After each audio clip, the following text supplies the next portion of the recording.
present except Donna, who's excused. Rob, you want to get paid for this or no?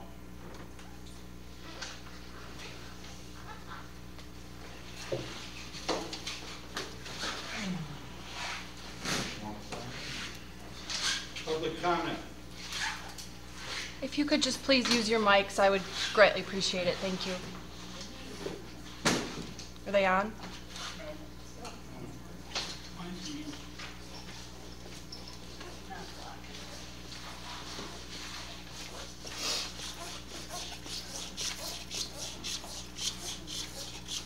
All the rest of the work's on it. Approval of the open session minutes of June 13th, 2022, joint meeting with Finance and Human Resources.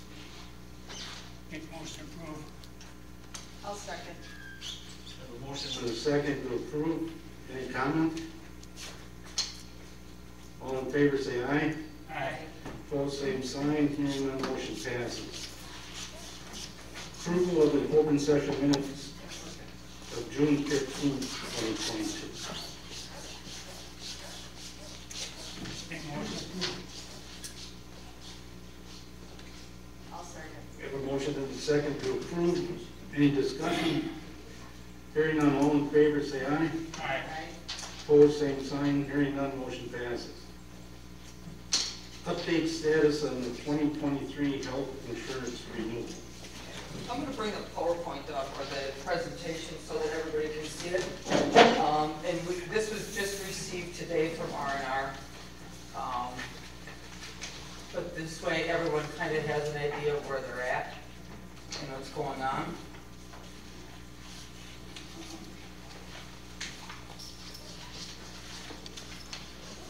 Oops, that's not what I wanted, sorry.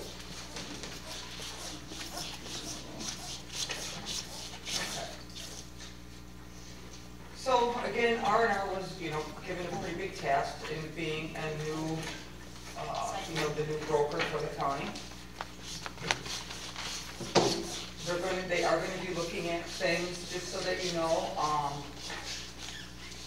trends in the marketplace, overall communication for the employees, a wellness program, the analytics will be pretty important, the compliance and regulatory requirements for renewal, and a service team that they have available. They have sent out some information right now, but since it's kind of preliminary, we're going to wait to roll all of that out to all of the employees at that time, so that they weren't confused of why were they getting information from R&R. As we know from working with M3, again, we were given from Dean a 19.9. They did do rate caps at 14.9 for next year, or for 2024 and 2025, it would be 9.9%. You can see on here too where they have our medical loss ratio year to date. That's just for Dodge County, is at 128%. For 2021, it was 153%. And again, there's a big, the Dean Health Plan would like to retain the business of Dodge County, but they still need to try to recoup some of their losses.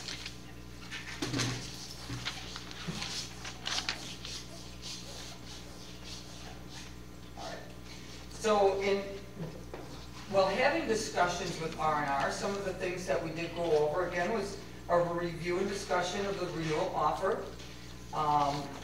We did talk about high cost claimants, because obviously they add to our medical loss ratio, and review of current plan designs. We looked for alternative plan design and other solutions were discussed, including HRAs, wellness components, and the networks available, and retirees. Our immediate focus, though, right now is on the fiscal control of increases, while offering employees a competitive benefit, especially right now, as we all know, with recruitment and retention is a problem. So we still want to offer, as a county as a whole, a plan that the employees are going to find favorable. An onboarding session, we've had onboarding sessions to to set and gather information on the county's needs, goals, financial feasibility. So again, R&R has had meetings with Dean, and they have been reviewing alternative plan designs and trying to secure that with lower premiums. With rate caps, will change again based on the plan that would be selected. They are going to start reaching out to other providers, but they're trying to get everything concrete with Dean first at this point in time.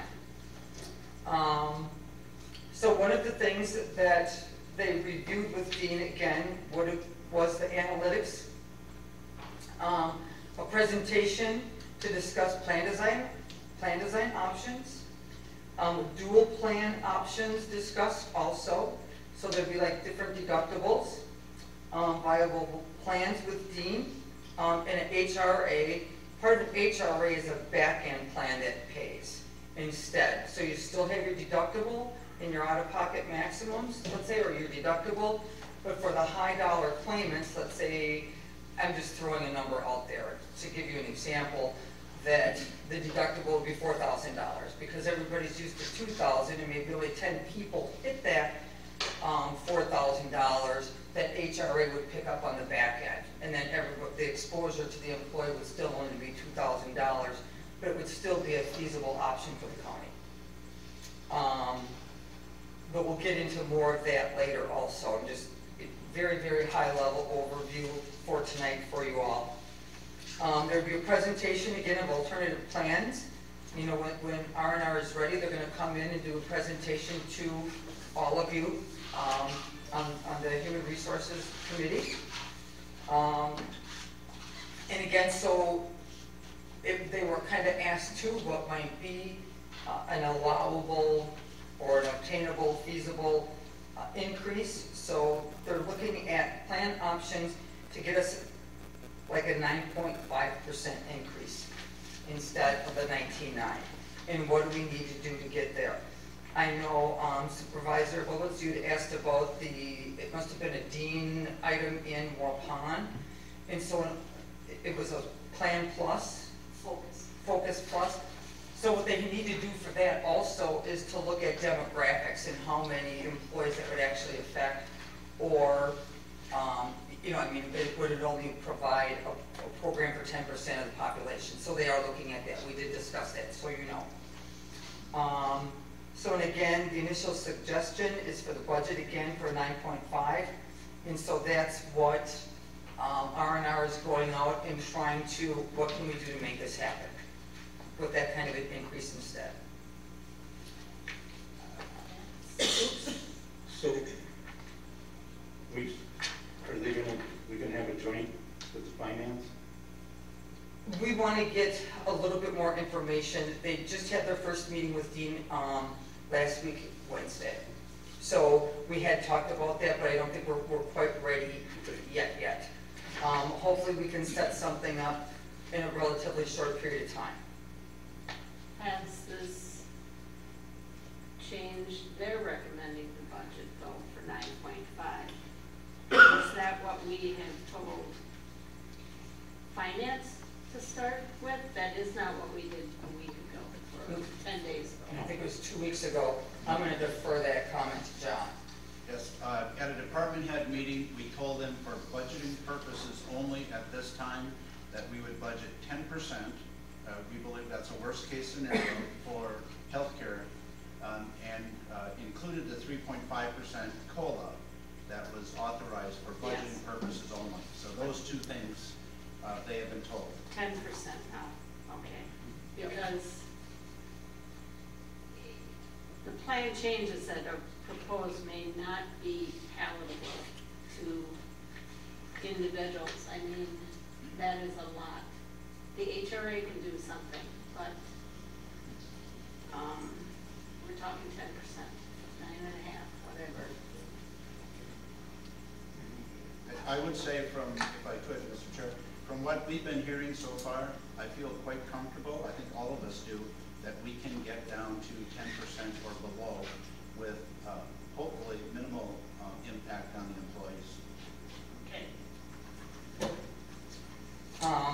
Because R&R's next steps, again, they have the initial discussion, held with self-rural health plan carriers, so they haven't got information back yet. They've really only received something back or more discussions with Dean at this particular point.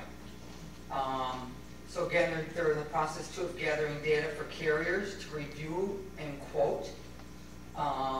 For marketing of plans would be beginning. There'll be networking change with most carriers. Base claims and medical information gathered from the Dean Health Plan, to doing more analytic reviews and HRA proposals secured from vendors and what they can do and how that would all work and factor in.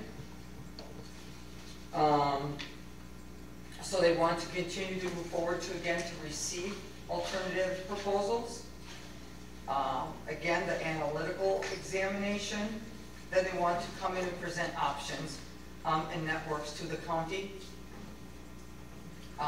They want to narrow down health plan options and select plans, determine how wellness initiatives could be tied into the plan to hopefully even reduce premiums or reduce exposure. We are looking at discussing retirees and a final decision for retirees, and if we can even legally to do that, because quite frankly, an employee can stay on the plan for 15 years right now. So if they would retire when they're 50. At 65, they have to go on to Medicare. But right now, if they retire at 50 and they have all their time in, they could actually be in the plan with themselves and their families until that employee is 65 years old. And it just increases our exposure too. They're paying full premium, correct? They are paying full premium, but even though they're paying full premium, they still add to our exposure. Yeah. I understand that. Yeah. Something happens to them. But what are you saying, if we can even legally, I believe you can with adequate notice, but because we sponsor your sick leave conversion at retirement, does that cause a different issue? They would still be able to make purchases on the market Okay. versus purchasing the plan that the county has to offer. Why are you saying it might not be legal? Because of the sworn contract. Okay. Yeah. Because it's part of that? Because It's not. sections in there maybe, yes. Okay. So we're still under review with that. And then we also, part of a final step too would be to map out the communication and education of the plan for employees and open enrollment in meetings, but that wouldn't be until October, end of October. Can I ask, when you talk about analytics, came up a number of times. So they have, Analytics of what, different than what Dean does, or trying to understand Dean's analytics and applying it to other carriers? they have like R&R itself has like a computer program that they punch in, and it gives them all different kinds of formulas. If we did this, this might be what we could do. If we did that, that might be what we could do. Do you want? But the carrier has to agree. Correct. They Yes, have their own yes. model and their own Yeah. analytics. Yes, you are correct. But they put everything in to try to, okay, would this be acceptable? Is a $10,000 deductible acceptable? Well, no, right? So, and things like that. So, that's what they're meaning. But also the impact of these changes depends on the carrier then, because they're gonna look at experience and Correct. your R&R may say it's worth 2% and they'll say, 0.5%, that's all, they can only try to persuade them. Correct. But they seem very aggressive to go out, and they're trying to do the best that they can do for Dodge County. And they're very responsive when you call. Again, I had asked him to have something for tonight, and, you know, again, this was received this morning. So, you know, they're at least, they're doing all those kinds of things, that, and they're providing everything that we're asking them to provide. You can see the high-cost claimants by 2019 through 2022. And again, it just talks about this page, a little further down, the loss ratios by year. And this is not for the consortium. This is for Dodge County. So again, you see we were at 148.70%. Then we went to 125.39%, 153.82, and to date we're at 128.71%.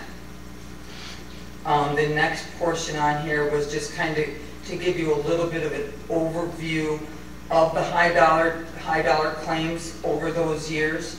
You know, again, we do have 1 in 22 over $1 million that's already been paid.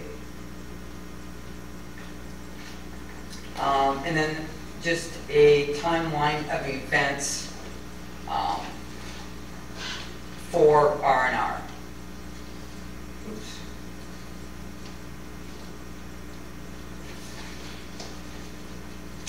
I'm here. You know, again, still really high level, but you know, just to prove to you that they are getting out there and they are aggressively doing what they can to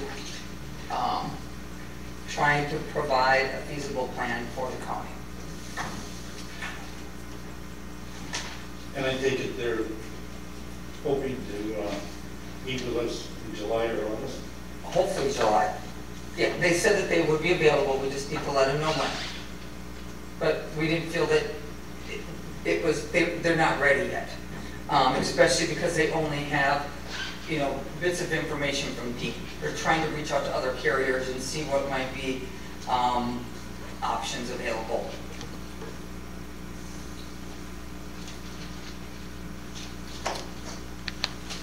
Any other questions on that for now? Thanks. Okay. Review, discuss, consider paid time off, PTO, as it relates to bereavement. In your packet, I know that you were sent information from an employee in a particular department. And so I included, I don't have it on the slide, but I did include for you the PTO policy. When PTO was rolled out, it does state in here that all time off would be under PTO. Actually, in the second portion of it, it does say that if you switch to PTO, it is going to cover bereavement, vacation, or sick leave time. And I believe if I'm correct, this employee was asking for a consideration for either himself or a change in the policy. And I personally see no need to change the policy. I mean, it wasn't stalled in PTO, it was talked about. I think 2 extra days went in there a year for bereavement.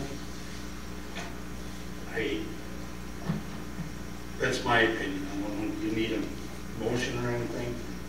Anybody on the committee want to say anything about it? I agree that that's the way it was set up. The 2 extra days were given for bereavement in a PTO. So I see no reason to change it. That's 2 days total for the whole year, no matter how many. Every year, yeah. You may go 5 years and never use any, but you still got them 2 days every year.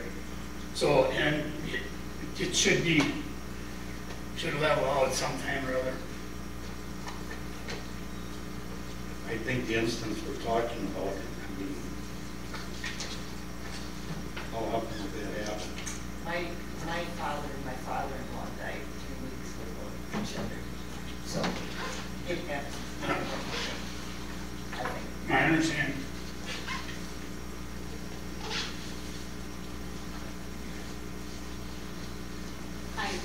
feel that we can't make an exception in this unusual situation. And in general, depending on where you fell in the slug of the PTO when it was established, you do gain more overtime of leave than you did under the old sick leave, bereavement, and vacations. So I don't think we can make an exception. And I would concur that we need to just leave the policy as it is. I will make a motion to that effect. I'll second. Have a motion and a second to leave the PTO policy as it is. Any other discussion on it? Hearing none, all in favor say aye. Aye. Opposed, same sign. Hearing none, motion passes.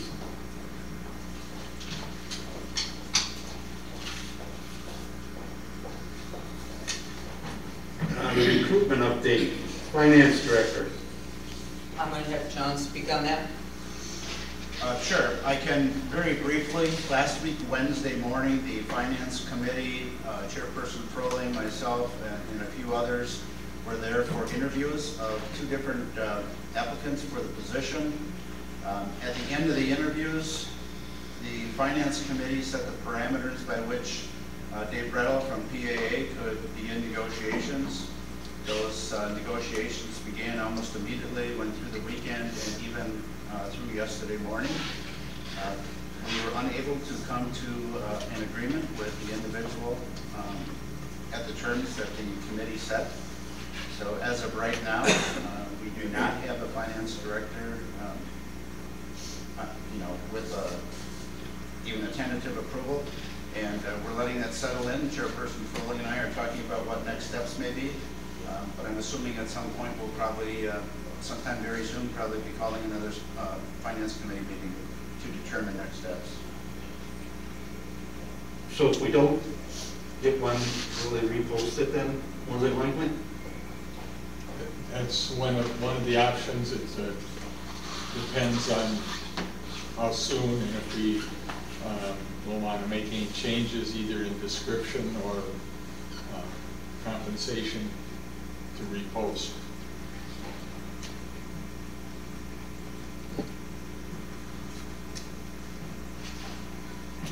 Any questions from the committee about that? Okay, general recruitment of Dodge County. I'm going to bring something up for Ed. He's going to.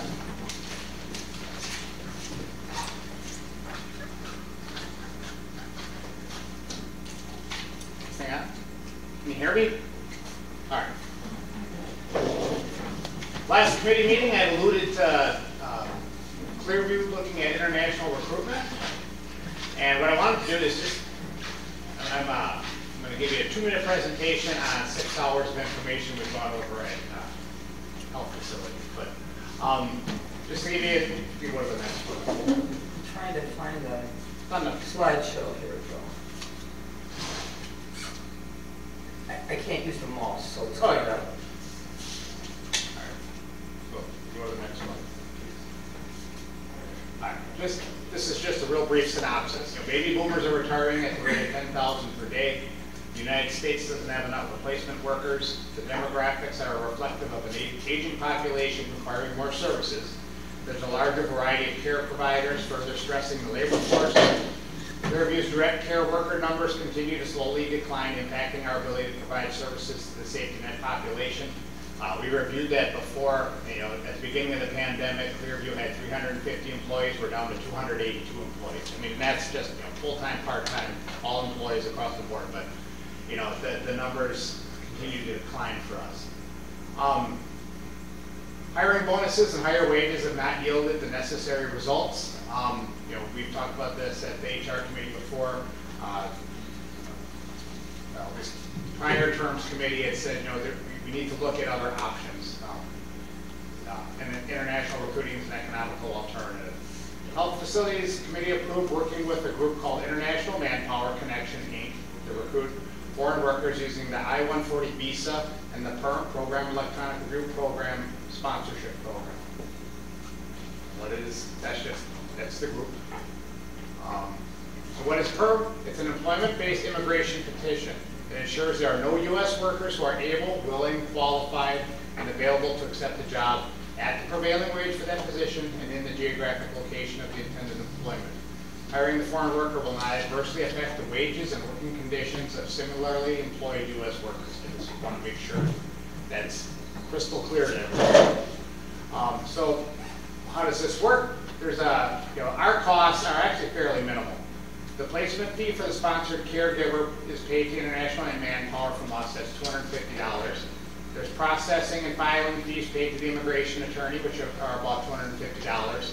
And then part of that perm process where you have to advertise the job and they, showing that there are no willing and able U.S. workers for that position. They said that runs approximately $500. And then all other costs are paid by the employee coming to the U.S. from, in this case, it's the Philippines. So it's the cost is borne by that person. They want to come to the United States. They want to, make some money, send it home, make some money, stay, become a permanent U.S. citizen. The entire process takes approximately 24 months until the caregiver arrives at the employer. There is also the option for the United States Customs and Immigration Service. Normally it takes 8 to 12 months to process the immigrant visa petition. For the low price of $2,500, the premium processing guarantees approval within 15 days.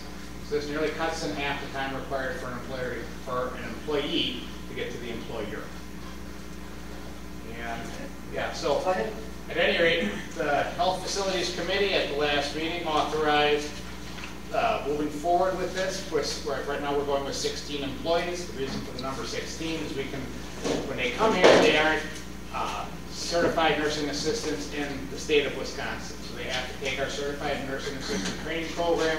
We can run 2 classes at 8 students in a class. We can run a day shift class and an evening shift class. We also need to, there's other obligations for the employer in terms of finding, housing and things like that, and we're working on that right now. But I just want to give you a heads up as to what's going on with this, and they do guarantee, they sign a contract to be our employee for a minimum of 2 years. So, which is more than we get now. Questions? Karen? May I ask about the housing? You said finding housing. Yes, we assist. Providing. We assist. No, we assist with helping. We assist with finding housing. Okay. So, like I said, we're working on some options right now. I don't want to come forward with nothing set in stone yet. Yeah. I have some other committees to talk to, so I don't want to say anything prematurely. I just wanted to find out if that was. Yeah. No, we don't. Correct. No, we don't Choice of provide, we words. assist. What We assist with housing. Assist. And actually, International Manpower has, they have people that come in and they assist with assimilation into the United States, helping them get driver's licenses and set up banking accounts and things like that.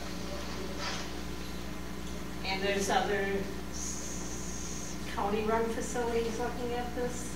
Several county-run facilities, and up in Barron, there's a facility, the gentleman I talked to, their name was Len, up in Barron County, and Len Fast at Barron Care and Rehab. He was actually a speaker at a conference when we were looking at international recruiting. He saw the handwriting on the wall in terms of baby boomers retiring, and in 2018, he brought in 50 of them. And what they did, their facility, they had 12 miles away, they had an old building that they were used, and they used that for some temporary housing until they found apartments in the area, and they assisted with transportation to and from work. But he had nothing but great things to say about the International Manpower Group, and then the quality of the employees that they received. All speak varying degrees of English, but the residents were able to understand them. He's placing it. It sounds bad saying placing another order, almost like a Chinese menu or something, but it's it's called a job order, and you say we want to sponsor this many employees through this perm program. And when you first started, you said 24 months, but the other program then is down to 1 year? If you pay for the premium processing, and that's to the United States Customs and Immigration Service, they'll cut that 12 months down to 15 days. So that's what the committee agreed to do for the first 6 So that's like $1,500 more. 2,500 more. So our total Per person? per person. So our out-of-pocket per person would be about 3,500. But right now, we're offering a $6,000 sign-on bonus for 2 years, so. My other question, you kind of said something, Lord, as far as speaking English. Yes, they Is all that- speak English. And we have the opportunity to interview them. They go to I think it's the United States Embassy in the Philippines, and we do a tele-interview, if you will. So we interview all the applicants, so we have to approve them. They're screened, they go through the same screening process any nursing assistant in the United States would go through. There's federal guidelines they all have to meet. I have one more question. Sure. And if the 16 work out, as short as they are we going to try and redo another 16 then? Is that the goal? The Or? goal, if this program works out and the recruitment environment in the area doesn't improve, then yes. Okay, thank you. Do we keep advertising for Yes, we're not gonna American stop. workers here once Well, they no, do we're not that? gonna stop. I mean, like I said, if Well, something what I'm should getting happen. at, Ed, is if you fill up with the foreign workers, are you gonna quit advertising for That's, locals? Or? we would need a lot of foreign workers to stop advertising, so. That's That not was our just goal. one of the question I got. No, our goal is that we would continue to advertise, and this is backfilling, this is essentially backfilling with what we can't hire domestically. is what we're So doing. I guess what happens, let's say we go into a recession and there's a lot of people laid off. Do you send these people back then, or are we No, committed to this? we would just stop the process of bringing them in. If there's a huge recession and we're able to recruit, we would just stop doing it. I mean, we're only looking at 16 right now. Well, that's what I'm saying, though. Yeah. You just send them back and, No, you don't send them back. well, that's what I'm getting at is, so you have to keep, Yeah, The well, at that 16. point, they're in the process of becoming United States citizens as well. oh, okay, you didn't mention that. Oh, I'm sorry, yeah, this whole process is to become a United States citizen. We're sponsoring them for United States citizenship by they're coming to work for us. A lot of employers are doing it. And then, it's not the same as what they do up in the Dells. The Dells, they do it's like a student visa that they use up there. Because that's more seasonal work. This is year-round and potentially a career lab. No, and I realize most of the big dairy farms around these Yeah. couple programs. Yeah. So, we're not unique in that respect. So. Dennis, it's a 2-year commitment for them and for us. Yeah. So Yeah, but it's a path to citizenship. So. it is, it's a passion. If they decide to stay with us beyond the 2 years, that's all the better. But I think it takes 5 years total before you get your permanent citizenship, green card. I'm learning a lot about it. And the other thing is, the wages are the same. Yes. Yeah. Same as for domestic workers. I told the committee, I said, if you would have told me 10 years ago we would be going this route, I would have said you're nuts, but times have changed. You heard about the baby boomer retirement and the effect it was going to have on the United States labor force, and you just didn't think it was true, but you're seeing it everywhere. So. I am not against this. I'm just going to raise something since we talked about health insurance. These people, different upbringing, different background, health issues, all of a sudden we may be getting 16 that haven't had minimal care from birth. Now, I'm just throwing that out there as a thought, because we're just talking about. Yeah, I know, but every time you hire a new employee, you're rolling the dice. I know, it's just, the cultures are different. Yeah. Yeah, I would think they'd have water shots if they're coming over here. Yeah, is new territory for me too. So. It was a thought, but I just. No, put it out I there. understand. Yeah, no, and So it's a good thought. Just a comment. Mary? Do they get the sign-on bonus as well? well, Or is that? what we were talking about it kind of, with the committee, is any costs that are incurred by us for this would count against the sign-on bonus.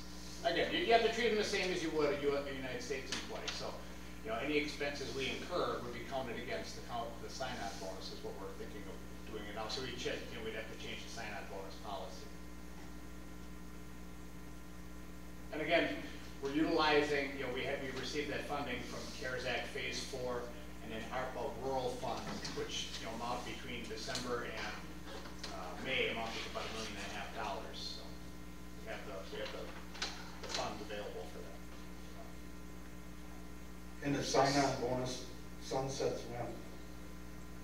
We September. authorize that for, It's September, so we'd be coming back to reauthorize anyways. We can amend. Assuming, again, you never know. There's a huge recession and you don't have any issues recruiting. I have to go with what our circumstances are. I understand. You don't have a crystal ball, neither do we. I wish I did. It's summer now. Did we get some college students back to help? Yeah, we have, and actually our CNA classes are full, but, a lot of them are taking it to go on to become, in the fall, they go back to school. And they're only committed, once they take the class, they're only committed to being a flexi status, which is 2 shifts a month. No, it's 2 shifts. Yeah. But you had wanted to get the summer so people could take, regular staff could take Yeah. vacation. And that, did we get some? Is Oh, that- picking up more hours, yeah. Yes, I mean, Yeah, that's the did goal. it go and Yeah, get the results you were planning? Okay, yeah. okay, that was the last time you were. And it's to reward the other staff who's been working so hard. Right. so. Yeah, but you got to pick it up, so. I just want to know if it was working. Do you need any action taken on this? No, we're just, This is just an for FYI. letting you know what's going on. I just want to make sure I don't want anybody to say it's a surprise or didn't know what was happening, so I want to make sure everybody's aware. Right. Okay, thank Thank you. you. All right, review, discuss, consider pay step increase for an assistant corporation counsel. Kim Ness is going to speak on this one.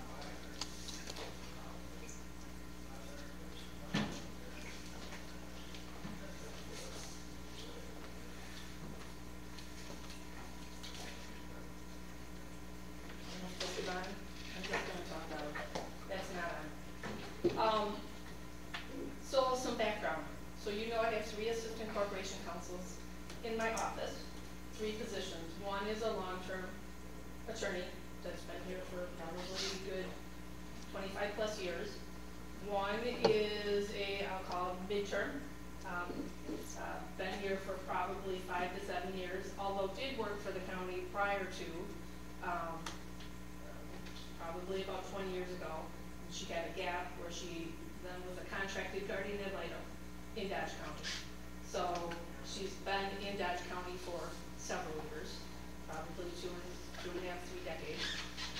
And then I had a new assistant corporation counsel who took another job, unfortunately, and he left the county in end of May. He started his new position, got a position, step up for him on June 1st. So I had a vacancy and did the recruiting, got some applications, did the interviewing, and I have a conditional offer for a new attorney to start July 28th. So long story short is the new assistant will start, again, if the conditional offer goes through. I don't know where she's at with the process, but she will start at step 2, which has been approved.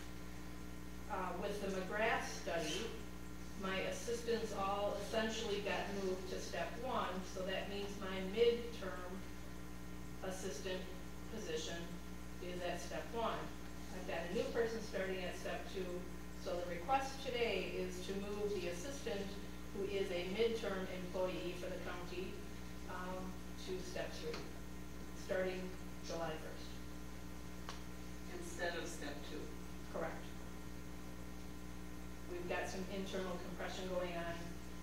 reasonable, and I'm making this request because I really think that we need to start thinking about our long-term or midterm employees and retention, and I want to retain her.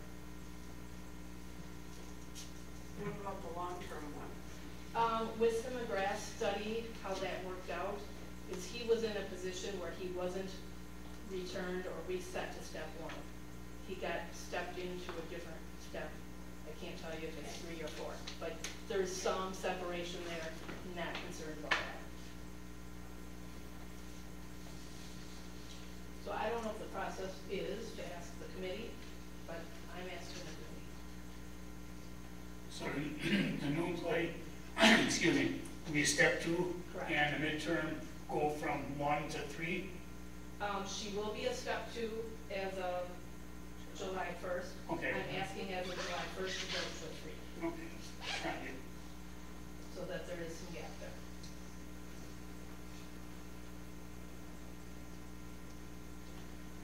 And with this step increase, Tanya, assume for the midterm employee in July here when we did the step increases, how does that make a difference in there? If they were both in step 2? The midterm would, The new hire is not starting until after, it's starting July 28th. And even if the new hire was starting July 1st, or even if they started today, their next increase date won't be until July 1st, 2023. Because you have to be on the payroll as of December 31st, have an annually eval for 2021 in order to be eligible for a step merit increase on July 1st. So that individual will stay on step 2 until next July. and the midterm employee right The now midterm- would get a pay raise supposedly. They would go to step 3 on July 1st instead of step 2, and then, right, in January, if we have a cost of living, they would receive that, and then they would get their next step increase July 2023, possibly going to step 4 then. And I will just mention that the short-termer, if you will, the vacant position, and the mid-termer have been on the same step for a long period of time, even prior to McGrath, been in the same pay rate for a long period of time. There was no separation. It caused a lot of heartburn, and it was very, it was just not a good situation. And that's what I'm getting at. Now, if they get a step increase in July, how much difference is that gonna make? Is that enough to cover the gap, or? The difference between steps is a 2.5%. So if you approve the midterm at step 3 starting July 1st, and you know the new person is coming in at step 2, and will stay at step 2 for a period of time, I think that is a good separation, if you will, between the two. If that's your question. Pretty much, but I don't, so where did you get the heartburn from? The other employee, The one that quit? yeah. That, and the fact that the midterm employee has been at the same rate of pay as the one who is Well, starting. for well over a year, yeah. Yeah, for well over a year. And that's what I'm getting at, when the midterm gets a step increase in July, the 2.5% or whatever. If they were still in step 2, they would be 2.5% higher than the new hire, correct? They would be at the same. If you do nothing today, the new hire and the midterm employee would be exactly the same. So if someone who's been here 6 years, and new hire would be at the same pay rate. Because step 2 is only whatever. Right, because they would both be on the same step. The issue is somewhat that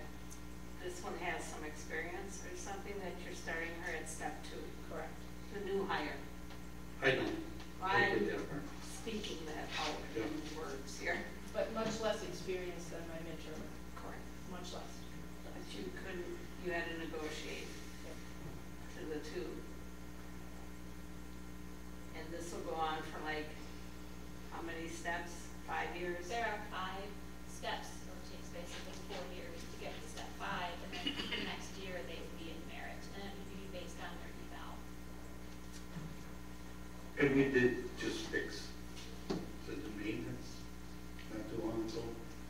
When they had, We did do an adjustment Right. that. when we had two in the same step, they got hired. Yeah. You are correct. Yes. Is that custodians? Custodian. That was custodians. You want a motion? Yep. Motion that the midterm be moved to step 3.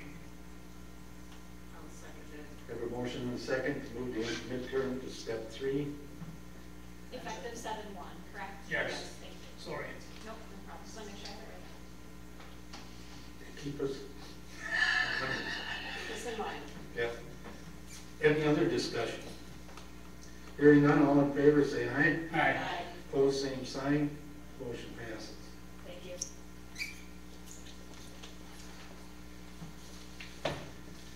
Okay, review, discuss, consider policies, uniform allowance.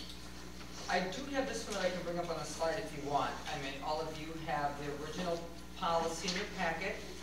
And then I know that from the last meeting, there was a thought to try to standardize perhaps some of the policies. Do you want it up here or not really? The policy. You got there? Somebody out there needs it. This one had one more stuff on it. So again, the red is all the potential changes to try to make it uniform. Now this would not apply to the sworn deputies, because in their contract, there can't be any changes until after 2024.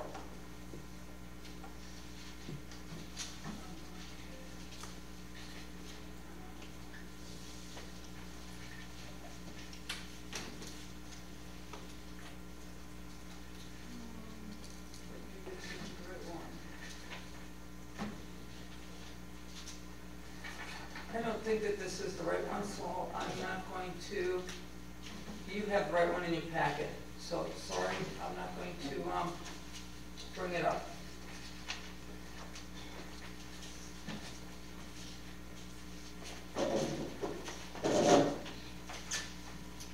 So in essence though, some of the, the wording was important. Right now, for the sheriff's department, all of the departments over there get a stipend on the second check in January each year. This takes that, it doesn't take their dollar amount away in any way, shape, or form.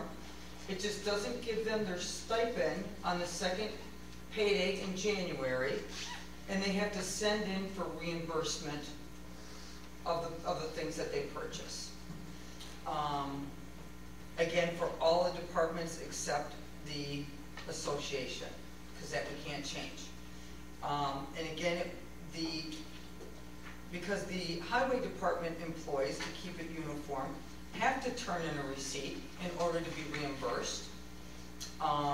This is just, again, making those individuals, it'd be for to begin in 2023.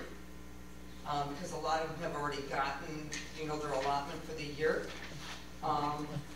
The county itself would save, because the way it's paid out right now, it actually is almost like a bonus payment, and so it goes into weighted average over time. We pay taxes on it, but a reimbursement would take that away, because we won't have to do that. Again, it's not saying that you don't get the $500 or you don't get $425. All that remains the same. It's just that you have to turn in a receipt in order to get your item, just like the highway department has to. And it saves us from paying. And it does save the county some money. And the employee as well. And the employee, yes. Exactly. But perhaps someone will use their whole uniform allowance and either Well, they were never getting all their money at one time. right. They maybe didn't purchase the stuff, they just got an extra bonus.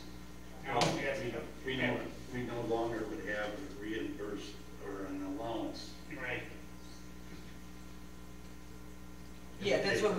it's even better to change the name, because it's really a uniform reimbursement, not an allowance.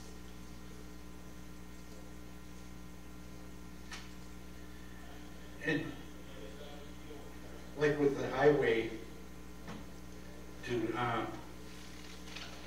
we pay for all their safety, what they wear at work? I was reading about the Yeah, currently what we do is herbicide we people in. provide vests and rain suits and hearing protection and glasses and things of that nature on a daily basis. The allowance is for things we don't provide. It started out years ago as a partial reimbursement for safety shoes. We changed our policy and required steel-toed boots and said, well, we'll pay a partial, basically the difference between regular boots and safety shoes.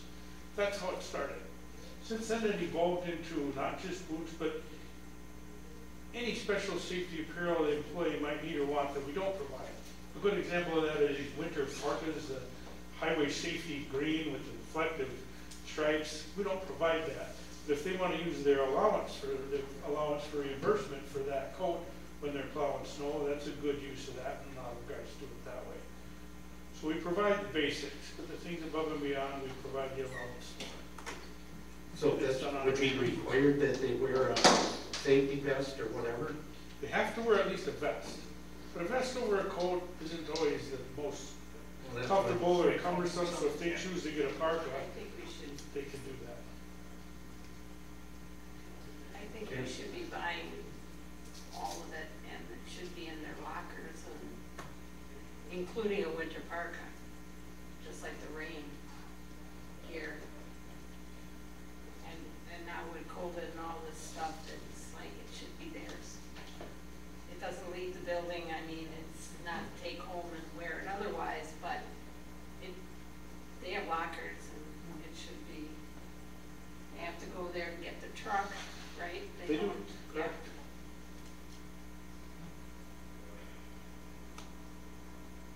So would we be saving then on the reimbursement if we provided all of that? I think is the question.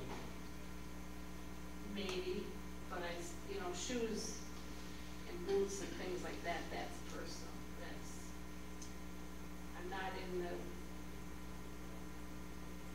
I'm not in favor of deciding that they have to have, bringing in a truck or some vendor is a nice thing, but shoes are pretty personal, and sometimes you just like something, and I like that on a reimbursement basis, and that wouldn't be a change that we would be pushing. No, personally, I agree. Anything safety-wise that they need, except the shoes, I think that the county should provide. We're asking that they wear it on the job. I think we should be providing that too. I agree with Karen. If you're saying you're gonna provide that, then why would they need that much of a Reimbursement. That's what I just asked. if the county's gonna furnish the parkas, why do we need to give them the reimbursement that we have now? It shouldn't be that much. Well, I think, as I'm hearing this, if I'm hearing this correctly, one suggestion here is we buy the parkas and leave the reimbursement amount where it is to cover safety shoes.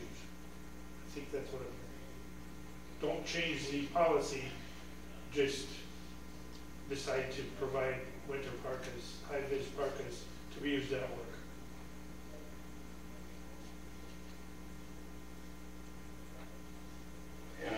What did, Karen? can someone refresh my memory of what they were talking about when we met with them? The group.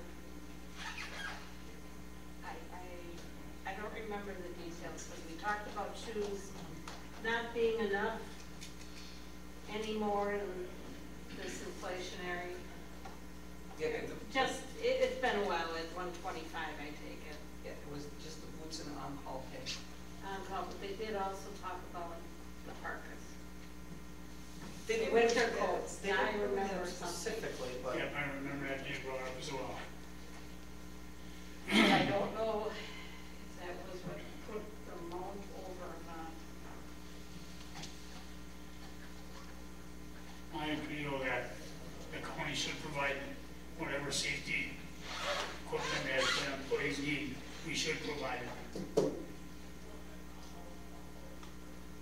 Anything and everything, safety related. Then you can tell them they have to wear it.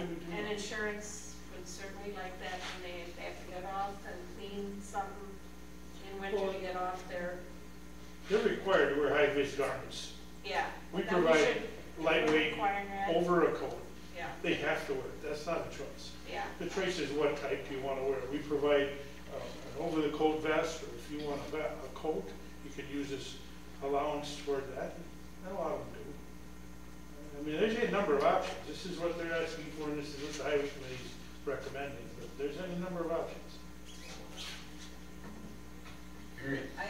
I agree that the safety apparel should be provided, but to go up to a maximum of $200 for boots, especially when you're requiring safety shoes for a year, I don't think that's out of line. $125 for a whole year, I think that's pretty cheap, because they are expensive. And they ruin them. I mean, they wear them out, they beat them at work, in the salt, in the asphalt, they're hard on their boots.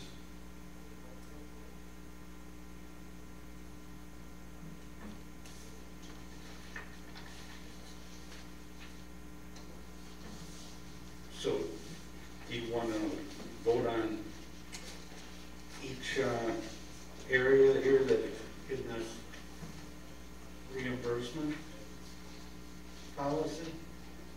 Does this need to go back to highway committee Or just send it back to the highway committee? with our recommendation, or? I know the highway committee wanted to. Someone's asking to speak. Yeah. I wouldn't mind weighing in a little bit from the sheriff's office perspective, if that's all right. May I? At least it appears from what I'm seeing is it also includes at least all the non-sworn union sheriff's office employees, jail, it would include administrative staff and others that aren't part of the sworn union.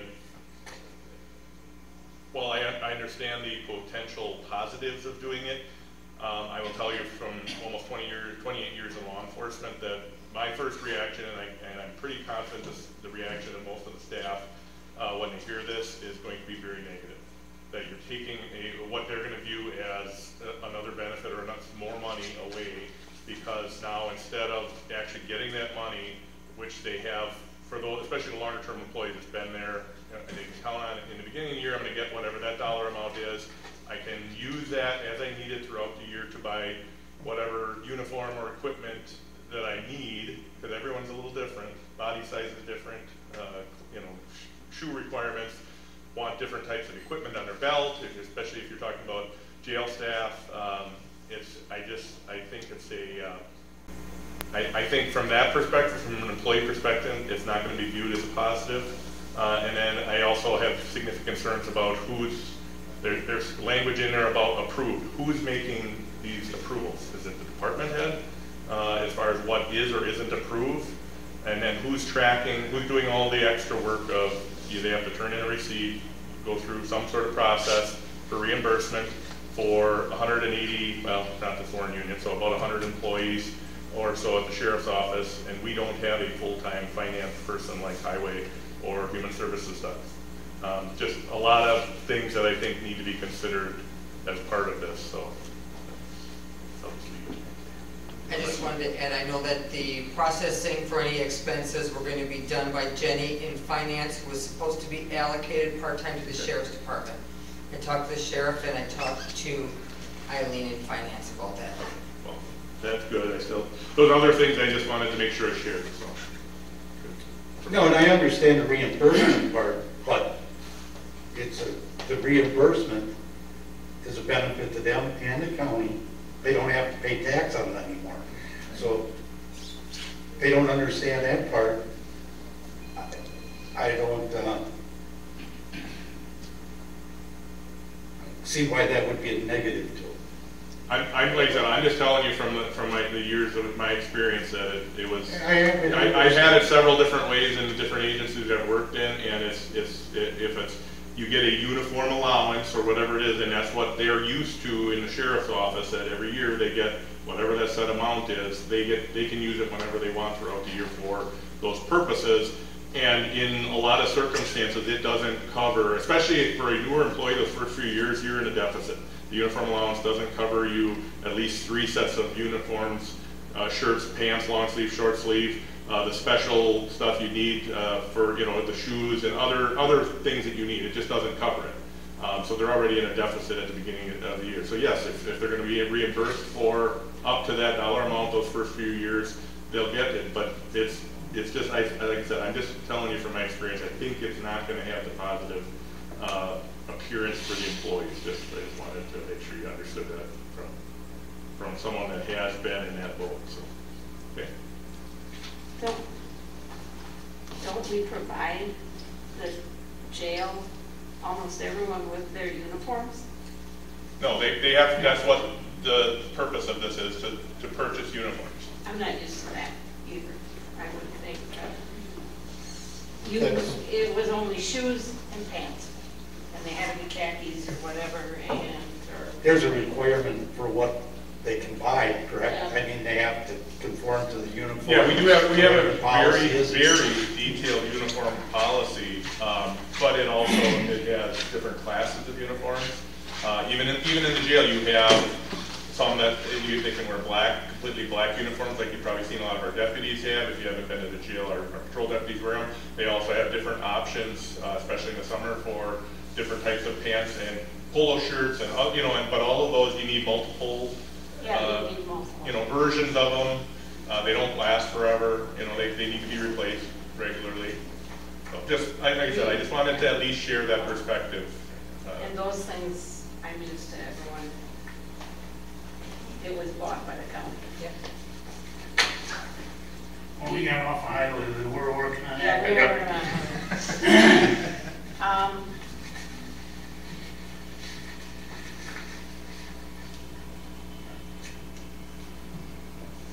I think we need to talk about it more. This was for 23, so we have a little time. And I would think so. And I think all of this should be able to go in budgeted. Yeah. I think that if we could get a little bit more information back from the highway and from the sheriff's department on what their thoughts are on it, would be helpful as well. On what we talked about highway. Yes. I'm sorry. I can talk to the committee again about some of your suggestions. There's no urgency here. Like I said, we've got to just get something in the budget. Okay. Chairman, may I? Sure. You're on a roll. Speaking out of line and don't mean to, I'm sorry. Thank you, Sue, for putting this together. This was what I know when I said I asked for, probably, and everyone concurred, I know. Just compare what we have countywide. We want to get to the point someday when we don't look at this every 6 months.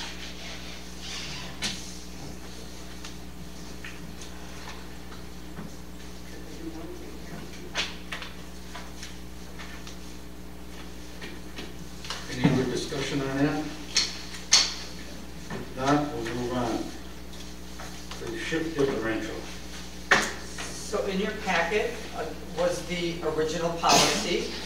It's all black. And then the second page is really where, well, other than changing it from shift differential, calling it a salary differential. Because if you recall, the dispatch, we're looking for the weekend premium from Friday night at 6 o'clock until Monday morning at 6 a.m. One of the things that, looking at the policy and going over some of the HR committee meeting minutes, it was approved earlier this year for the correctional staff. So that's why they were added in red, and then based on what, the committee decided, that then there was going to be additional for the dispatch office, if you wanted them included for the, Friday night until Monday morning. Because that's what they were asking for. But on the second page, the weekend differential, this was already approved, actually, February. early February this year. It was part of the joint meeting between Human Resources and Finance. It was one of the options for retention that was approved, so it was $1,000 for 2 quarters, and then the weekend differential was included in that, which is why it wasn't put in policy, because it wasn't presented as a policy. It was a separate option. And I think, remembering back on that, why the correctional officers, because that's when everybody was kind of jumping ship over there, the 12-hour shift, going to the 12-hour shift. And with the pandemic stuff, was how that was sold to us for the $2 an hour. I have a hard time at this time of the year giving somebody else, especially when they're going to receive their step increase in July, giving somebody $2 an hour extra. And this part 2 came back. First of all, we spent, I don't know, did we spend $5,000 doing a draft deal about their pay? No, we actually didn't have to pay them. We didn't have to pay McGrath? No, Not for that they one. just gave Not them at first, I thought we were going to. Right, and then they didn't have time to do it, so we did our own research and then sent it to McGrath, and then McGrath made a recommendation. That they were in the correct pay scale and all of that. And then the sheriff came back, tried to backdoor it here, because what I feel is, now he wants $2 an hour for the weekend. I don't think I can afford that. May I speak to? Sure. This was actually my idea. Because and I don't know how much the sheriff discussed in the prior meetings with you about the dispatch center. So we have 2 groups now, our communication center and the jail staff that are only 2 groups that are on the 12-hour shifts. Jail staff, I think we absolutely needed the weekend differential. Obviously we have a very challenging work, in our societal work environment out there. We heard that from Ed Summers, the challenges we have on the worker shortage. Earlier this spring, I was at some training with 2 state patrol sergeants for their dispatch center. They're supposed to have 16 people. They have 5. Their sergeants are having to help and work on all the overtime. And a lot of dispatch centers in the area are short-staffed, and it's difficult finding quality applicants. Our last 3 processes, we went through 2 processes that we did not get a successful candidate out. The 3rd one, thankfully, we had one that was someone we convinced to go for it because we felt they would be good for it, and thankfully they applied. That ended up being our successful candidate. We have members of the communication center that we know are actively looking as well for other opportunities. If we lose 1 or 2 positions in there, that puts us in a crisis right now with the communication center. By adding the weekend differential to this group, I think it'll go a long ways towards helping with the retention of the staff that we do have there. So that was the purpose why when I brought it forward to the sheriff, I recommended this was one option we could do, which obviously he agreed with, and that's why we brought it to the committee here. But I would strongly encourage you, it would be something we'd be able to absorb it in this year's budget, and then we would budget for it for the 2023 budget year.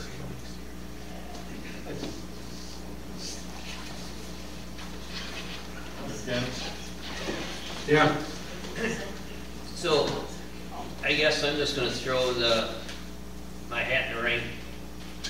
I mean, at the end of the day, my staff works 7 days a week, 24 hours a day, and correction officers have gotten the weekend thing And I think it wouldn't be appropriate if I didn't bring this up. You can decide what you want to do it, but I'm going to bring it up. So, I know Clearview, I believe some of their staff get weekend pay. I don't, we're maybe the only department, if this gets approved, in the county that does not get weekend pay. So, I'm just throwing it out there. Good for one, good for all. Yeah, I'm not asking for anything. Household assistant 3 and household assistant 3 AA are positions that no longer exist, so. Cross them out of the policy. Oh, okay. Russ, you're talking, I'm sorry. Go for it. I gotta get used to this, being a prepper. Russ, you're talking when called in.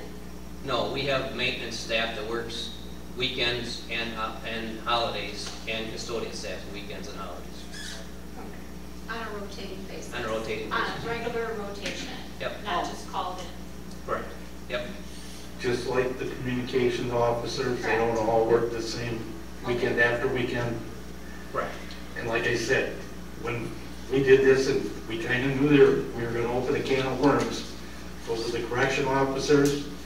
There was a need at the time, and with the pandemic, and some of this was self-inflicted with the 12 hours, and a lot of them didn't want to work that jump ship. I just don't. Now Russ is going to do the weekend. The highway's going to come back after it. If they work weekends, they're going to want it. You know, where are you going to draw the line? We have a policy for some of this already. We pay overtime for the ones that are working weekends, holiday pay. They're asking for a pay raise. It basically is what I see, and we need to discuss that at budget time. Not every 2 weeks does it come a year, and you know, I'm starting to become disappointed in some of this, that every 2 weeks we go through the same deal that now today my people want $2 an hour. Next time it's somebody else, 2 weeks later it's someone else that comes up here that wants $2 an hour. We're either going to have to make a policy that once a year we look at all of this, or a moratorium on it. There's only a certain time that we discuss this. This committee has other things to deal with, except, you know, besides pay every 2 weeks. That's my opinion. But, yeah, Russ. Do you understand why? Like I said, when we opened the can of worms with the corrections officers, we knew this was coming. But like I said, every 2 weeks, it's another department head, whatever, is up here asking the same thing. My people deserve more money. That's why we paid all this money for McGrath's study that supposedly showed us market, that was supposed to keep us at an average in the marketplace. And I saw this happen to McGrath's pay plan. We kept skewing it pretty soon, and adding on to this one and this one, had to have an add-on and that. Pretty soon that pay plan was useless. We had to go to another pay plan. And that's what I see happening with all of this stuff. People were hired here, and they knew what they were going to get. And if they're not satisfied, they've got the right to leave. We have a problem then with retention. We can keep throwing money at it, or Ed was the first one that thought out of the box this time, like I asked, I don't know, 6, 8 months ago, to do something different. I mean, I can't see how we sustain this stuff, constantly throwing money at it. It's not going to work. That's my opinion. As long as I sit on this board, whatever, I'll have that opinion. I don't know what the rest of the committee thinks about it, but that's my opinion. And I don't think we should be coming up here and constantly adding on when we already made a budget last year for 2022, and you say you can absorb that, then we put your budget's been too much money in it, we could cut your budget, which is gonna happen down the road here if we can't sustain some of this stuff. And I hate to say it, but that's what's gonna happen. Yeah, Brian. I'd just like to address one thing in your statements there, that our budgets are too big and that's how we can afford to absorb this. We can afford to absorb this because of the vacancies. Funded vacancies for all the turnover. So can we absorb some cost to retain the rest of our people? Yes, we can. And I think we need to think about that. Once a year is a good idea for budget purposes, but when people are leaving, it's pretty ugly. But also on the other hand, once you get all these people here, what are you gonna do? Go back and try to take it away from them because we're fully staffed? Well, that's not my thing. I know what you're saying, but I'm not going there. Well, that could happen. We go into a big recession, they might be standing on the street knocking on the door to get in. Then what are you gonna try to do? Take away all these little perks we've given? We've had wage freezes, not popular, but that's the fallout from the give and take. Correct. We balance it out. And I don't wanna see that either, where We always have. have to constantly do that either. Oh, I know. There's nothing easy about it. That's No. If it's easy, I'd be making big money sitting up here. I think, Dennis, I think what we need to do is, as a committee, get together and work on a policies for all, rather than piecemeal like we are doing now. And I think that's probably the fairest way to do it. Karen? I've been on the committee and the board now just over one term, 2 years, and you have to at least value what we're looking at right now because it's a pandemic. I mean, we are reacting to the labor market, what it is right now, and I don't like looking at this. And we do one, we do another, which one's temporary, which one is really a policy change. That's also an issue here, is what is a result of trying to deal with the labor shortage, and the pandemic has been a big factor.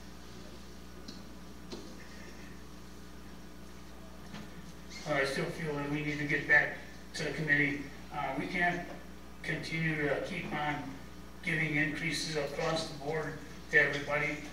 We still have 89,000 people in this county that want to know where their money's going, and we can't be throwing it away.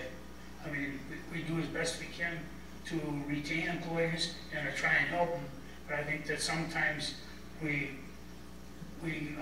overstep our bounds by not putting a uniform policy together, and I think that's something we have to do.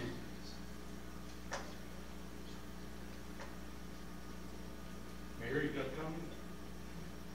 I agree with what you just said. We make a policy and we stick to it. And quite frankly, if they don't like it because they're not getting the money at the beginning of the year, and how much of that are they really not using for uniforms, we don't know. They're coming out further ahead because they're not getting taxed, is what you said. They have to buy it, they turn in the slip, they get it reimbursed, all of what they paid.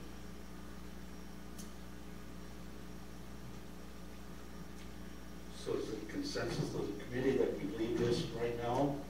This is a weekend shift for correction. Right.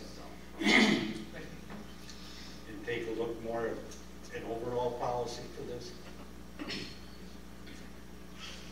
I'll make a motion to that effect. You have a motion and a second? Put all this, pardon, Richie and Mary, put all this on hold, and if the committee looks at a uniform policy for all these add-ons,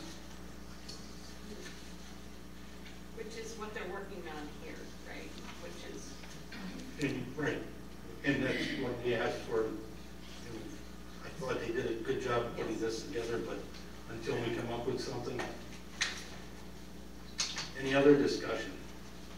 Mr. Chairman, Yes. if I could, I just say, we're hearing the message loud and clear tonight, and I don't disagree with what you're saying. I think we have to establish policies that are very clear, that we have to take a look at them once a year unless there's an emergency.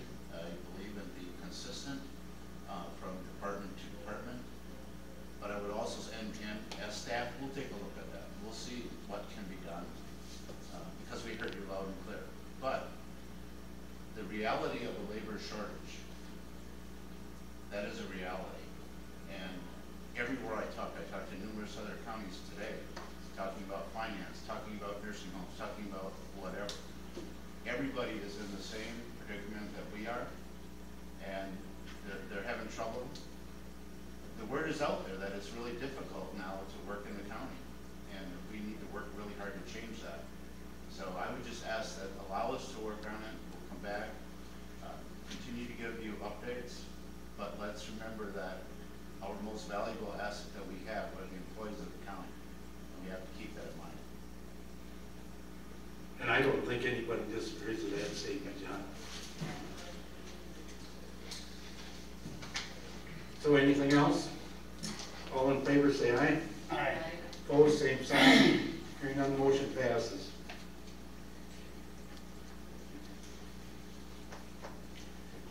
So let me see where we end up on that. See, Employee referral sign-on bonus. Did you want to add all of that to your motion back here? It was just the policy for your review. I mean, there wasn't anything recommended for changes with it. It was just what we do now. No, we said when this committee got together at the beginning of the new committee that the policies, we wanted to look at them all. Right. I think we should stay on that course because, yeah.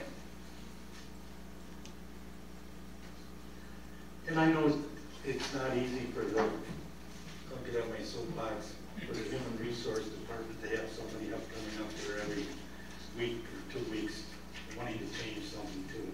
It's not fair to that department. So, moving on.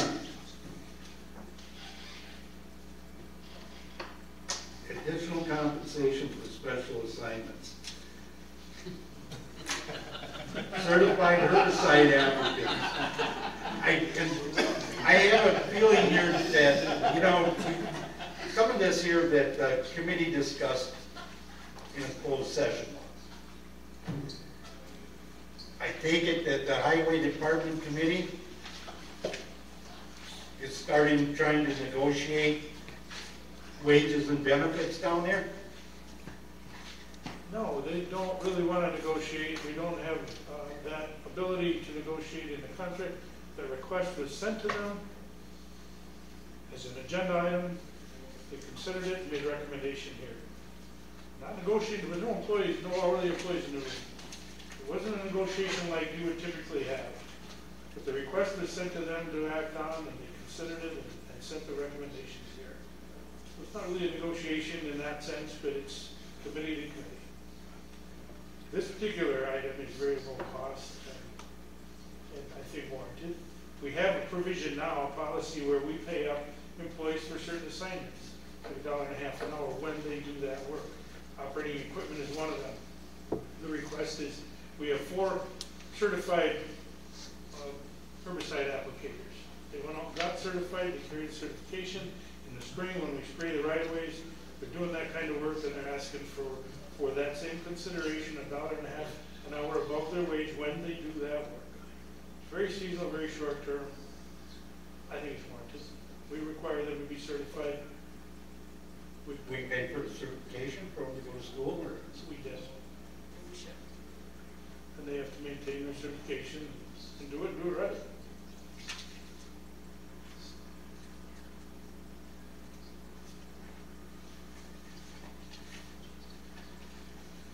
So, what I'm getting at is, like I'm saying, you're up here asking, well, this one's special now and that. And I think that's part of the, when we look at all this policy, everybody.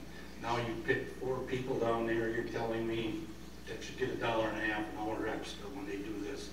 I think possibly it's right in their job description that if you did that, you could assign them to that. It doesn't say any, to do any kind of work you want them to do. You couldn't take that position, sir. We already have this policy, it's adding one more assignment to it as a request. We have it, it's there, we use it frequently. Maybe we'll take a look at that one too.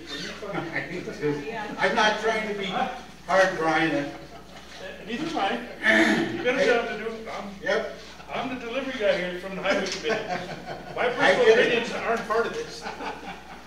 And I'm just saying that, you know, we heard some of this prior to, and all of a sudden, now we hear it again, when, Well, I'm totally in favor of organizing this. I'm not sure once a year is enough, but I think it should be organized and it should be countywide. Totally agree with that. So then we do self-cleanups, which is hazardous. My staff hazmat suits from head to toe. Maybe when they're doing self-cleanups, they should be getting hazardous pay. I get it. And that's what we were talking about. Their time isn't for another 2 weeks. That's not on the agenda.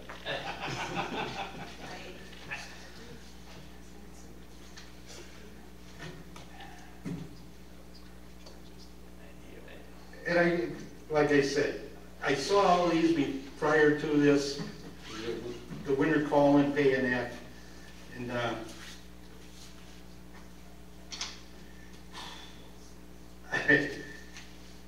what can I say?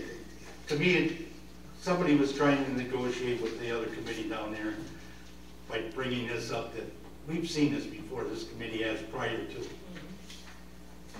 I think it got deferred. And I think your highway committee, you know, oh, you're calling a pay increase and that, and it, not that I'm trying to be a power grabber, but this committee negotiates with the union, which now you've had for down there for. Well, Dennis, this was deferred to the highway committee for their consideration and input.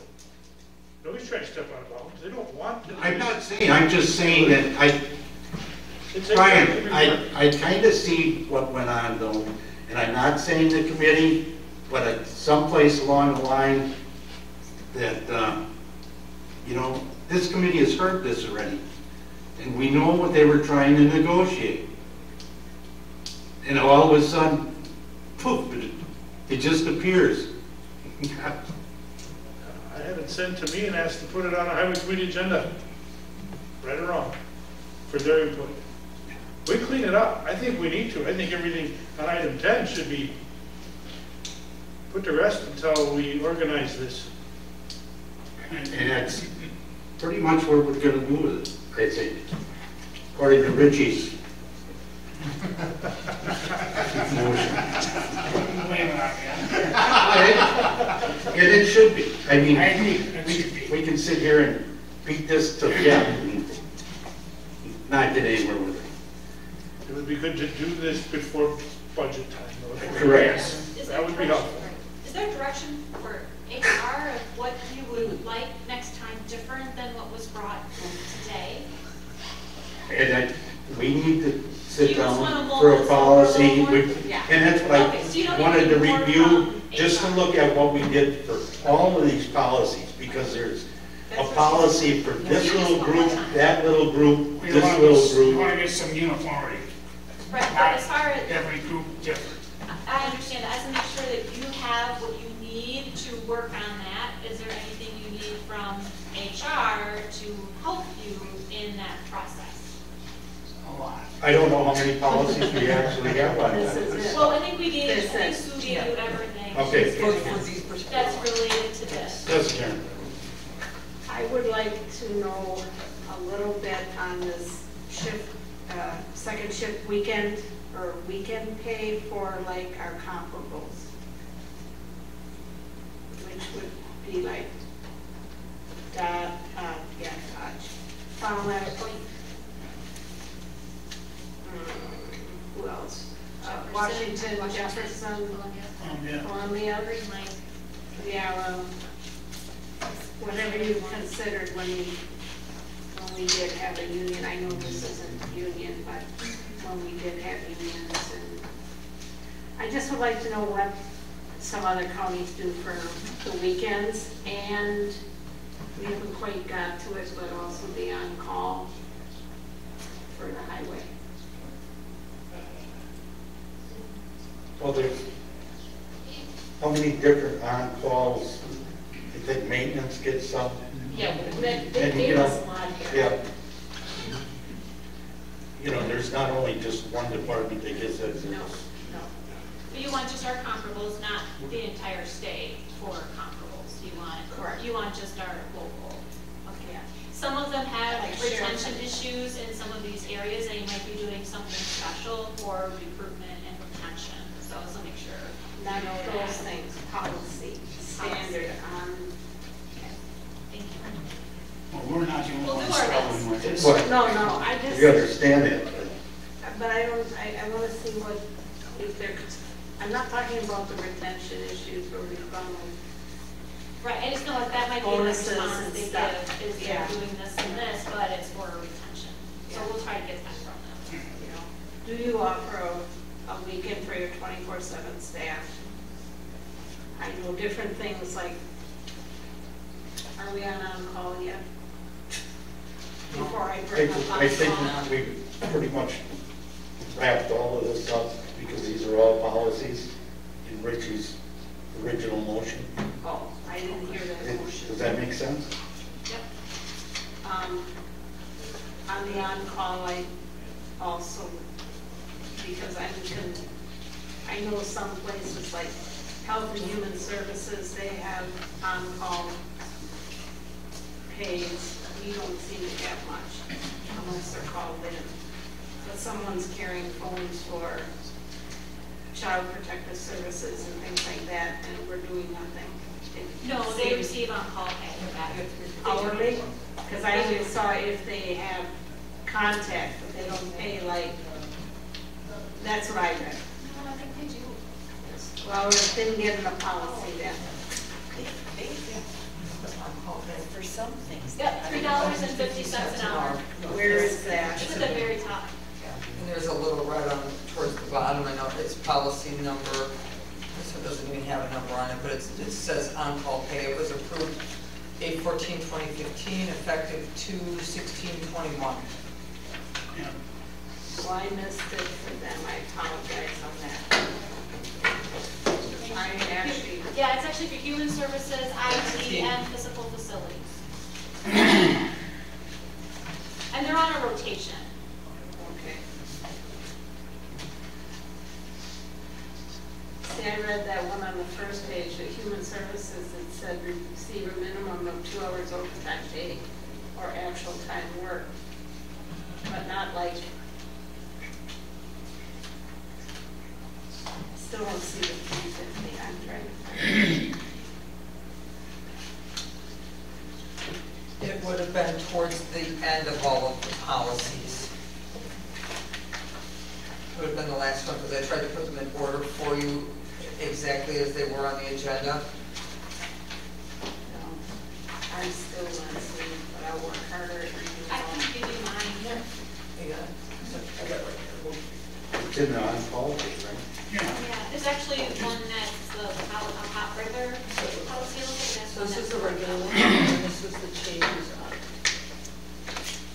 I got that. that was calling and Calling on call, right here, the last one, this was the regular policy, it was, yeah, I don't see anything on further. right there, right, $3.50 an hour. right there. Okay. Big changes are though, somebody wants 150, so No, that's pretty slow. That's okay. That's what it is. I don't. But that's the change in the whole on. All right. That'll be on the future agenda, right?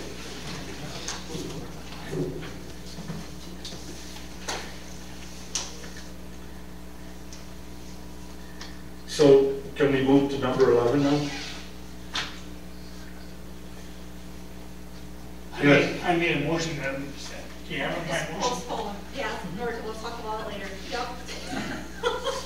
Put on hold and do a uniform policy, meaning not uniform, but uniform. Review more of this. The uniform policy is one of the uniform policies. Did you take the vote on it? No, we didn't vote. Okay. Wait, I have it that it passed. I motion, Okay. Mary But it was second. early on, it was after like letter. Yeah, we did a lot of discussion after. So we're on number 11 anyway. Review, discuss 2021 Dodge County Workers' Compensation Permanent Partial Payouts. So again, and this is what was provided. I know that was, I think this has been on the agenda, this is the third time. And so then this is what CCSMI provided us, that's in your packet, for all the different years, and plus the departments. And you can see the total dollar amounts, what the total paid was, and if the cases are ongoing or if they're closed. Actually, just from 2011, there's still an ongoing one from Clearview. But the total paid out would have been $87,911.37. Paid out in 21 for, and this is the year of incident. Correct. When the case is over. Correct. That is not much. In my. In year 2011, the one that's still ongoing, is that what our cost is per year for that? Yes. That's only the Yeah, I think that's permanent partial, that's not time lost or medical or anything like that as far as total cost. This is when they're getting a payout for a permanent partial or full. Right, see, that's ongoing permanent, so that is something that will be continuing on. Correct. Yeah. And that is what our cost is for the total year, for the whole year? For that individual, Okay. yes.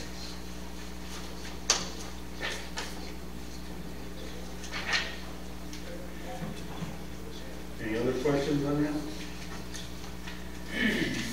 Number 12, review, discuss, consider Brat for safety improvements. Are you laughing at me? I brought that up, I looked at the last meeting that we had and the chart that Tanya had, and I think that our employees ought to be commended for the safety and what they have been doing. We talked about giving out bonuses for, or monies for the work that they did during COVID. And I feel to myself, when I look at the safety that the county has done in the last year, and with the work that they did during COVID, I think there should be something to show some kind of recognition for all they have done. And I feel that that should be something that we should go to the ARPA fund and see if they would give us the money to put one on for the county.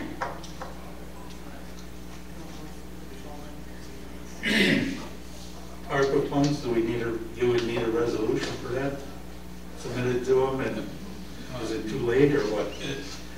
I know they had a timeline. ARPA funds, any requests have been shut off for this time, so we have one more meeting, and we're gonna go through the different scoring based on where we're at, and then I think that'll be the end for this section, and then we'll be looking at it going forward. Mary? Yes.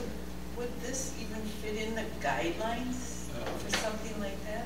It's pretty iffy, I think. Personally, if you did do ARPA funds, it's gotta come out of somebody's budget. Any volunteers? I think you'd be better off, I would think you'd have to. I don't know what the cost would be, but you have to have somebody's budget, right? Do we have that? and we talked about giving out $1,000 bonuses to everybody, and you can't even afford to buy them a Brat. I think I'm not it's, saying that. I'm just saying that we should show some kind of recognition for what they did, keeping this county running during that COVID period, and for us to just ignore them completely, and especially with the health that they have done in the last year and improvements that they have made. I think that they should be recognized somehow. And I thought that was probably the cheapest way of doing it and still recognizing them for what they have done. I don't disagree. I'm Karen, I'm glad, because when I read this, I thought you were trying to fund safety improvements. When I read the agenda item, and I thought, that's the way it reads. So, recognition of employees. It's hard to do it because when you do it, something like a Brat, because it's, people work all different shifts, different days, different times. It's. We've already done that though. We've already done it here.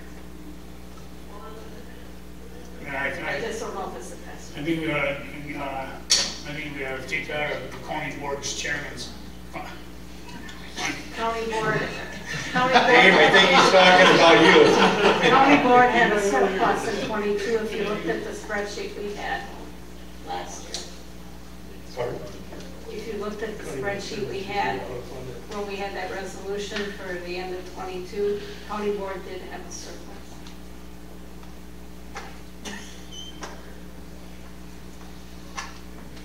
I don't know where. Well, that's what I'm asking. Where would you get it from? I Karen thought that was a good says, suggestion. Karen says there is surplus from Last year there was. last year. And Last year there was, this year there's not.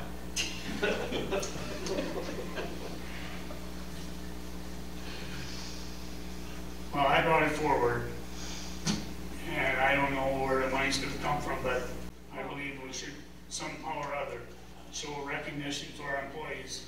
We did the ARPA request, and At first you're going to give them $1,000, now you can't even buy them a Brat and a soda.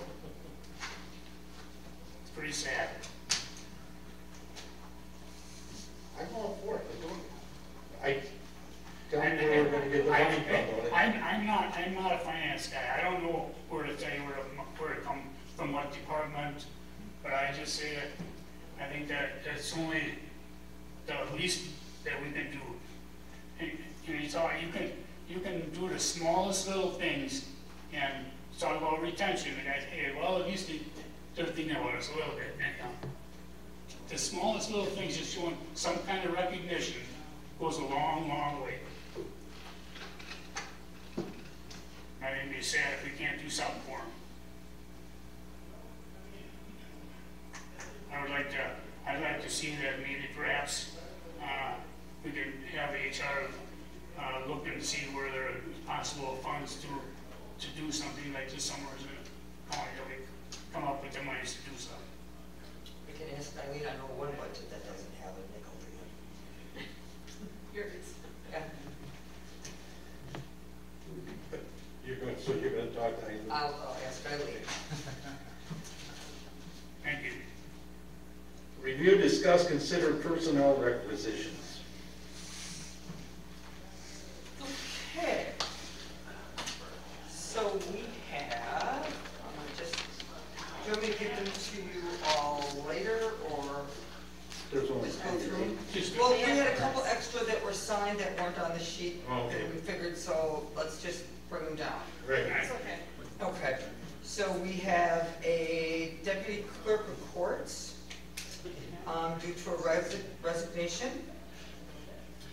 We have a social worker in CPS due to a resignation. A highway maintenance technician due to a previous resignation. Another highway maintenance technician due to a previous resignation. A social worker in CPS. This one is actually was a hire, it's a full-time position. And that one was due to a resignation. Another social worker in CPS for hire that was due to a previous resignation. These two aren't on your sheets. Nor are the next two. Becky was here to talk about those, wasn't that what we just talked about? I think at the last meeting. These are ongoing, the ones that she asked for, Were for they- the, bonus, those were investigators or intake, that's the initial. These are, They're different departments. A position filled for customer service support specialist due to a resignation. And the last one is a full-time CLTS case manager due to a previous resignation.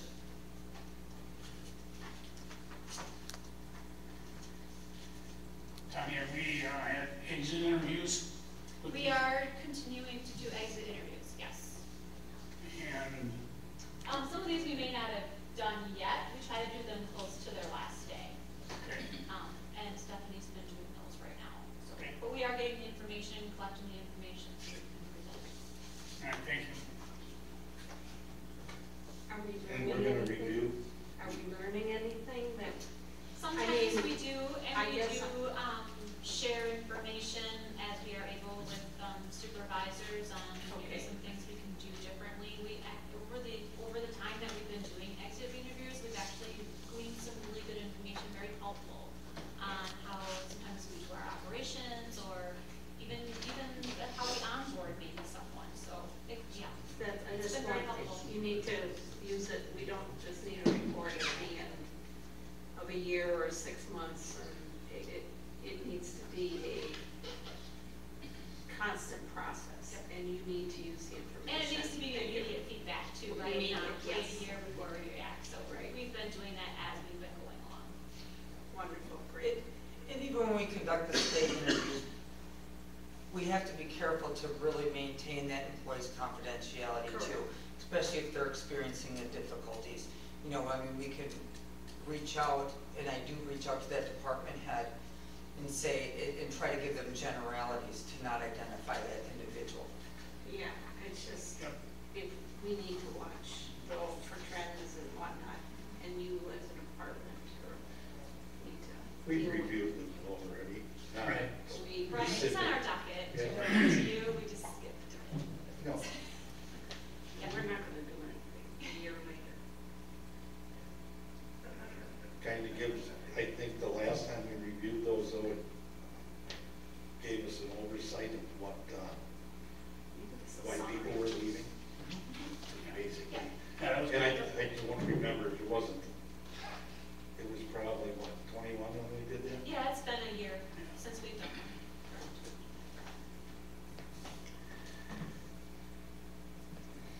Entertain a motion.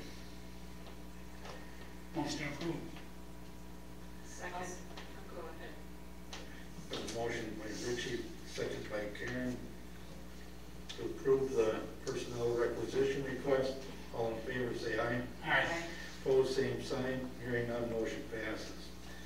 Review, discuss, consider leave of absence request. We don't have any. Did you receive the information for the one that we,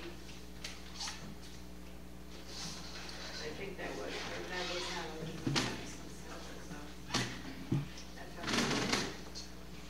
Right, the leave of absence that was approved at the last meeting, okay. that was that the one you're referring Yeah. to? That was only approved until 7/2 versus certain date, 7/15. You had received something. Oh, we did receive, thank you Yes, for asking. that's what I was just Yes, we did receive You did the receive that information to that get we us needed. to this. And it was approved, based on your contingent approval. Review of salary, wage, and status changes. Okay, we have a new employee in IT. full-time. A new employee in Health and Human Services. And again, it's a CPS investigator for intake. Another new employee for Human Services and Health, a CPS investigator intake, a new employee. In the Sheriff's Department, a new employee for a correctional officer, part-time, under 20 hours. And then a lateral transfer from the clerk of courts to a customer service specialist, a full-time position.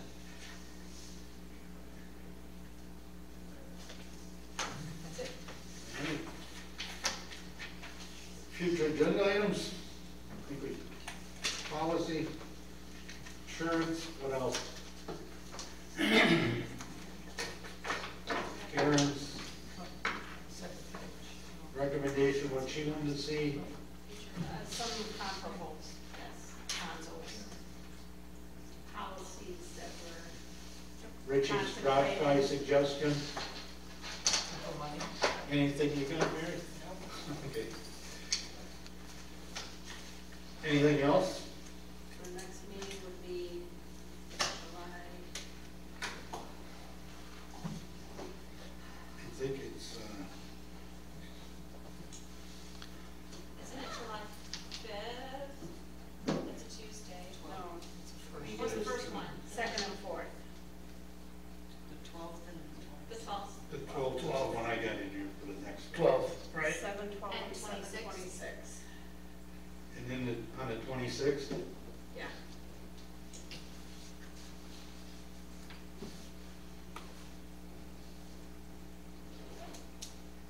So then, we leave that for talking to R&R. Do you want me to see if they can be here July 12th? It's set till 5 p.m., right? and if they can't, do something special. Yeah. But you didn't think we should involve finance with it yet?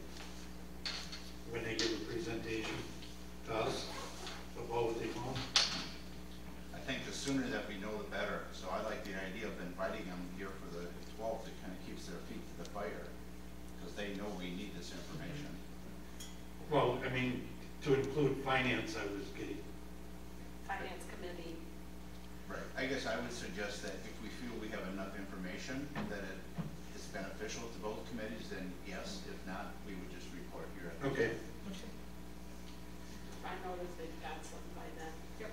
Okay. It's 2 weeks from now. Yeah.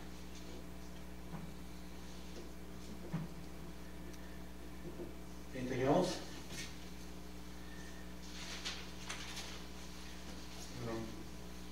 Make a motion? I'll make the motion to adjourn. Have a motion? Second. And a second to adjourn. All in favor, say aye. Aye. All opposed, same sign.